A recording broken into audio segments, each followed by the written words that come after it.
5 seconds to go.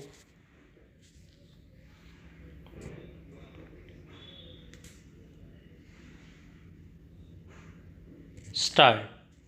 Mr. Vice Chairman, sir, by moving this bill for consideration, my honorable friend has raised a very important question affecting public life. There could be absolutely no matter of doubt that the corruption in public life has become rampant. As a result of this, people in public life have become great suspects.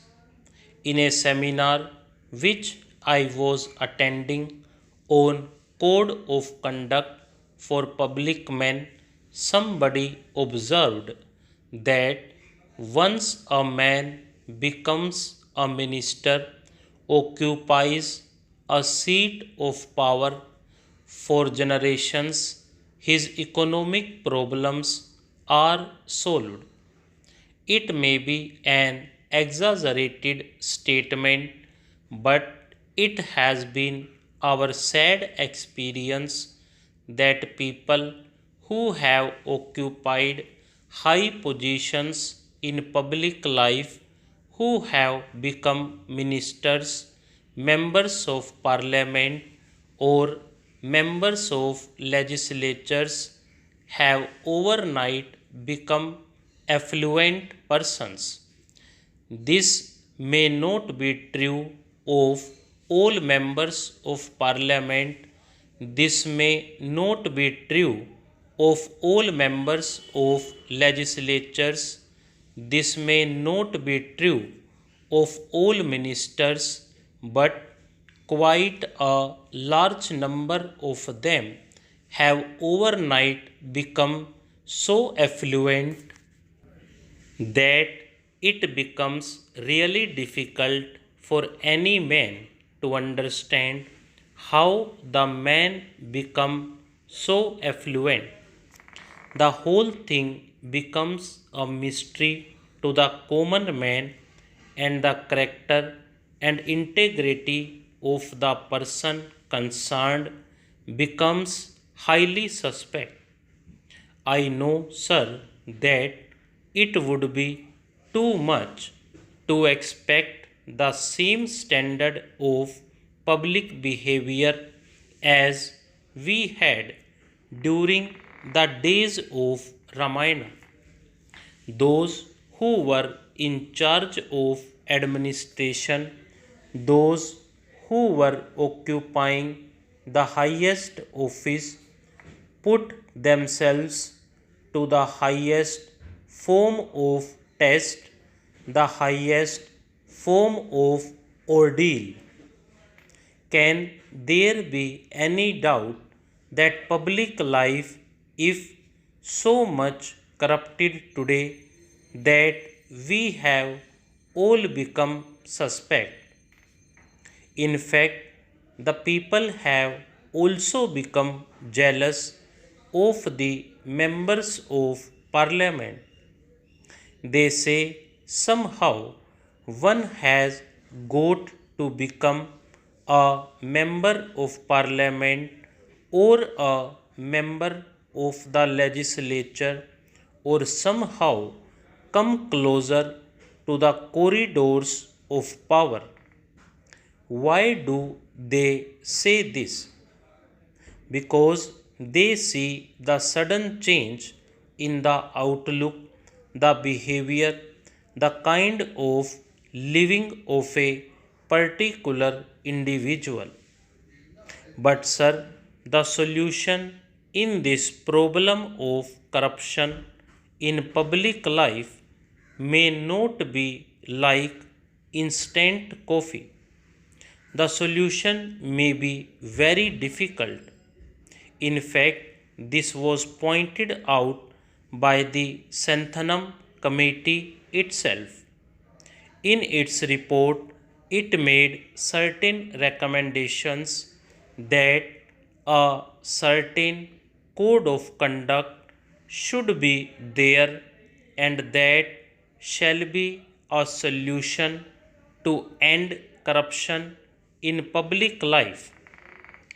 What has actually troubled us is the variance between precept and practice in this country.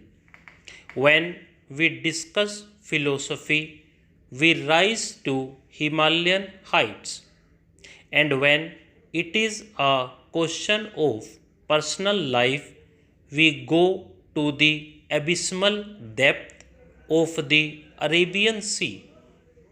There is so much variance between precept and practice in this country that even if a particular individual might be trying to adhere to the precepts, he also becomes suspect because the general atmosphere is one of suspicion.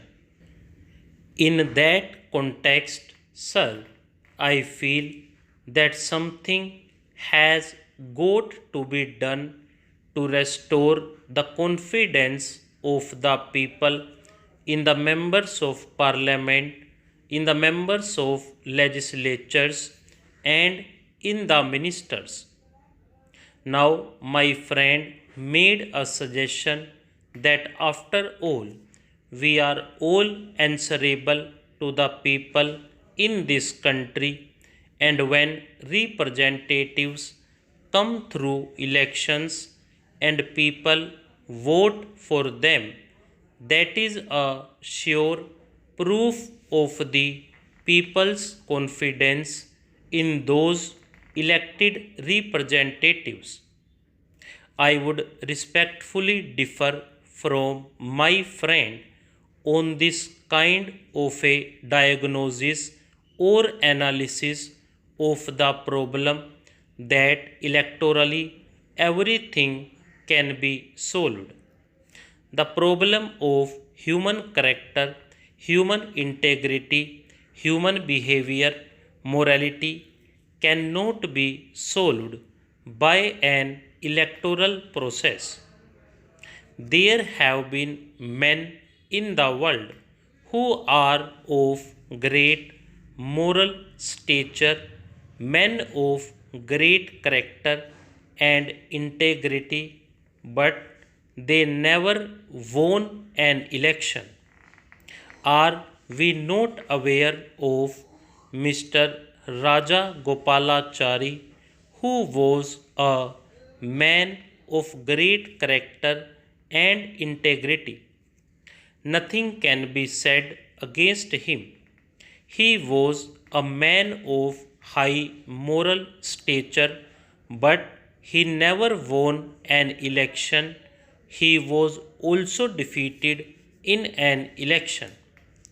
Let us not try to beguile ourselves by saying that by our being electorally established, our character is established, our integrity is established, our moral standard is established. After all, the kind of electoral system that we have in this country itself corrupts the entire political system, the entire politics in this country. How many of us can claim that we limit ourselves to the amount prescribed in the Representation of the People Act when we contest an election? Which member of parliament does not spend above that amount? How many of us file a true return in compliance with the provisions of the Representation of the People Act? Most of the candidates file false returns, and this has been taken as an accepted way of life. Therefore, we should not expect that once it is electorally established that somebody has been elected, he must automatically be deemed to be a man of character, a man of integrity, and so on and so forth. Such a proposition, at least, I personally cannot accept. Stop.